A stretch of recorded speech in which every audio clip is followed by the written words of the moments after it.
Today is the last day of April, April 30th, 2025, and more severe weather we are tracking as we go through the rest of this week. Damaging winds, large hail, and tornadoes. Some strong tornadoes are still possible. Very heavy rain that will cause some flash flooding. We're going to also get into that and take a look at the first 2 weeks of May as we turn over into the new month of May starting tomorrow. We're going to be giving you an outlook for the first half of May in this video forecast. So first off, make sure to like the video, give it a thumbs up, share this video with friends, family, and on social media. And secondly, subscribe to the channel for the latest accurate, reliable weather information on YouTube. We do daily weather forecast videos here on the channel. Let's talk about severe weather over the next few days. We have a 3 out of 5 on the risk scale in North Texas as we go into this afternoon and this evening. Severe weather stretches from Lake Erie all the way back into Central Texas tomorrow with a 2 out of 5 on the risk scale in yellow, 1 out of 5 on the risk scale there in green. And then we look here at Friday, May 2nd. We have more severe weather from southern Oklahoma into west central Texas, a 1 out of 5 on the risk scale there in dark green. So let's dissect the severe weather threat for today. We have a 3 out of 5 in orange in North Texas, southeastern Oklahoma, and southwestern portions of Arkansas. That is an orange. In the yellow, that's a 2 out of 5. And in the dark green, that is a 1 out of 5 here. We also have a 2 out of 5 up into Illinois and southern Indiana, eastern portions of Missouri from St. Louis over toward Evansville. We'll keep an eye on that. Essentially, to dissect this, the closer to 5 you are, the more likely severe weather is. So if you're down here in North Texas, you're at a 3 out of 5. That is pretty close. And looking here at the hazards, the storms could bring 60 to 70 mile per hour wind gusts there, especially in North Texas. Very large to giant hailstones. We could be seeing hail up to baseball size down here in North Texas, including the Dallas-Fort Worth area and Texarkana as we go into this afternoon and this evening. And then we look at the threat for tornadoes. Very formidable there in northern and northeast Texas. That is a 10% hatched risk of tornadoes in yellow. That's where a couple strong tornadoes can be here within that hatched risk zone. In the brown, that's a 5% chance of tornadoes. That also is for southern Illinois and southern Indiana and eastern Missouri. Or basically from St. Louis Metro over there toward Evansville, Indiana. And then in the green, that is a 2% chance of tornadoes within a 25-mile point of any given location in or around this area.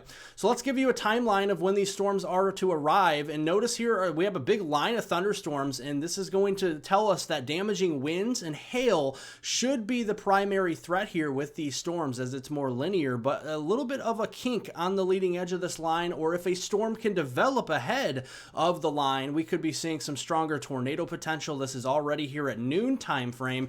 Let's fast forward to 3 o'clock. Notice that big line of storms is approaching Fort Smith, Arkansas, Texarkana here, and even Tyler, Texas. Notice the supercells trying to develop out ahead of the main line. Those would be the ones to produce the more stronger tornado variety, and then you get the big wind and hail with some embedded tornado potential along the immediate line itself. We're also watching up here into portions of southern Illinois, eastern Missouri, and southern Indiana for a couple storms that could fire this evening. This is as a warm frontal boundary is trying to push further to the north, and notice we're starting to see some supercellular activity up there as well. So tornadoes could also be localized there in eastern Missouri near St. Louis, southern Illinois down toward Mount Vernon and down into the Decatur region, and then over there into Evansville, Indiana. Fast forwarding to 9 o'clock, notice we start to see more back building of the storms further south there in Texas, and that'll be down toward Waco and getting into the northwest side of the Houston metroplex there near College Station, for example, as we go into the overnight hours. Notice these storms in East Texas don't move very quickly. That's going to cause alarm for maybe some very heavy rainfall rates and flash flooding potential as we do go forward, so we'll keep an eye on that. Looking here at tomorrow's severe weather threat, we have a 2 out of 5 on the risk scale in yellow. In the green, the dark green, that is a 1 out of 5, stretching from Lake Erie, western New York State, for example, all the way back down into Texas here and the Red River Valley once again. Damaging winds, large hail, and tornadoes will all be in play as we go into tomorrow. The tornado threat right now anyway is a 2% for in the green here from southern Indiana, western Kentucky, and Tennessee down here into northern Mississippi, eastern Arkansas, and as far south as northeastern Louisiana as we go into the day on Thursday, May 1st. Here we go, Thursday morning, 7 a.m. We got some soaking widespread beneficial rain up there into Wisconsin, northern Illinois, and into portions of Michigan. Green Bay, Milwaukee, Madison, Rockford, all the way over into Grand Rapids could be seeing quite a bit of some rainfall there. And then some severe weather trying to develop tomorrow afternoon in scattered fashion from the southern Great Lakes region all the way up even into western New York, back here into the deep south. We got to keep an eye on the threat for damaging winds, large hail, and some isolated tornadoes, and a lot of rain in the eastern U.S. So pack an umbrella if you're headed off to work or school tomorrow. Could be a wet one out there. Now going into Friday, May 2nd, we have a 1 out of 5 on the risk scale in the dark green, again from central and west Texas into southern Oklahoma near the Red River Valley. Damaging winds, large hail, couple tornadoes will again be possible as we end the week there on Friday, May 2nd. Looking at the rainfall totals going through the week, this goes through Saturday morning, May 3rd, could be seeing some pretty decent rains all the way up into Michigan, into the Ohio Valley, parts of the lower Midwest there like Illinois. So the Illinois Valley going to be getting quite a bit of rain, and then down there into the deep south, the heaviest of which though will be down here into Oklahoma, Texas, Arkansas, and Louisiana. Notice the oranges and the deeper reds. That's where we could locally be seeing 2 to 4, even 5 inches of rain just between now and Saturday, May 3rd, and that definitely could cause alarm for the potential of some significant flash flooding.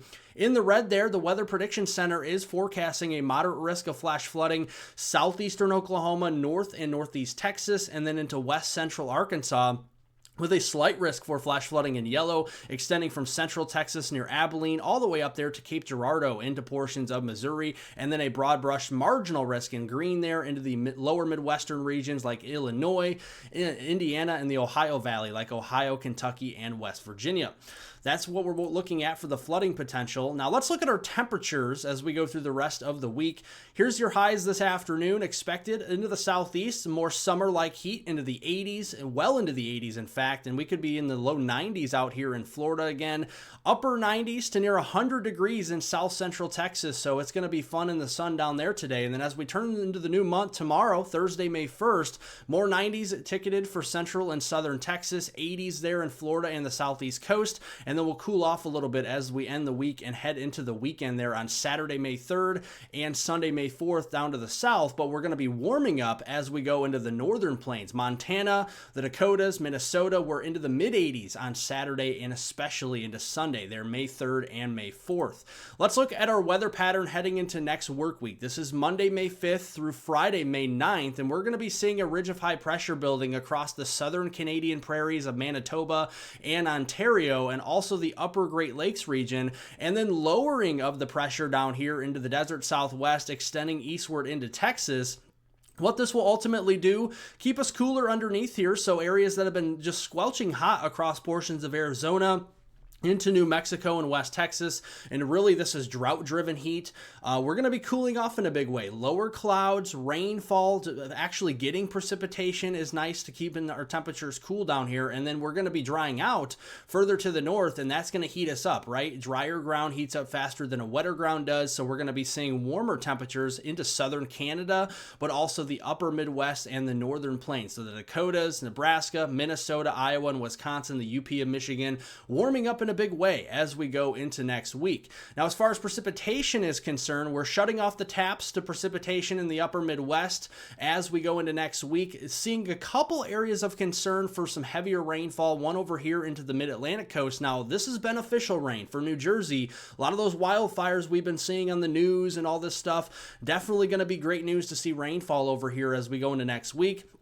And then a northwest flow pattern here with our trough across the desert southwest will pump in eastern Pacific and western Gulf moisture into eastern portions of Colorado, into New Mexico, and the central southern plains from southern Nebraska into Kansas, Oklahoma, Texas, and that could even extend over into Missouri, Arkansas, and Louisiana.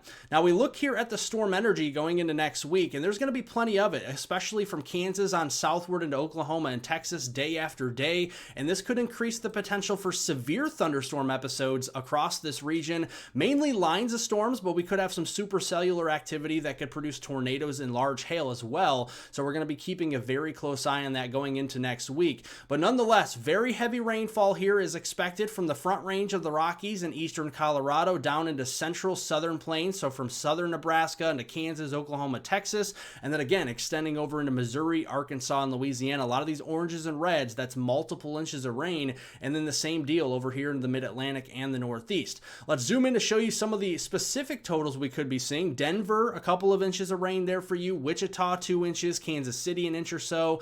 OKC Metro up to Tulsa, around 2 to 4 inches of rain here next week. The DFW Metroplex, Dallas-Fort Worth, down to Tyler, Texas, could have embedded amounts, possibly even over a foot of rain in some areas down here. And then going into the eastern United States, New Jersey, you're in the epicenter of heavy rainfall, and I think the entirety of the state of New Jersey will at least see 2 inches of rain going into the 5-day period next week, and surrounding states like Delaware, Maryland, Pennsylvania, New York, Connecticut, Massachusetts, and Rhode Island will also get their fair share of heavy rainfall too. Now going into the second week of May, this is May 9th through the 14th, we're actually going to continue to see the ridge of high pressure building across the north and retrograding a little bit for the west. That will scoot our trough over to the east. So the trough that's in the first week of May over here in Arizona, New Mexico, and West Texas will start to shift eastward more to the southeast coast. So for Mississippi, Alabama, Georgia, South Carolina, and Florida, we're going to see lowering of the pressure there, and that will promote cooler temperatures where it's been very hot down there in Florida and the southeast coast a little bit. We're going to be a bit below normal as we go into the second week of May between the 9th and 14th.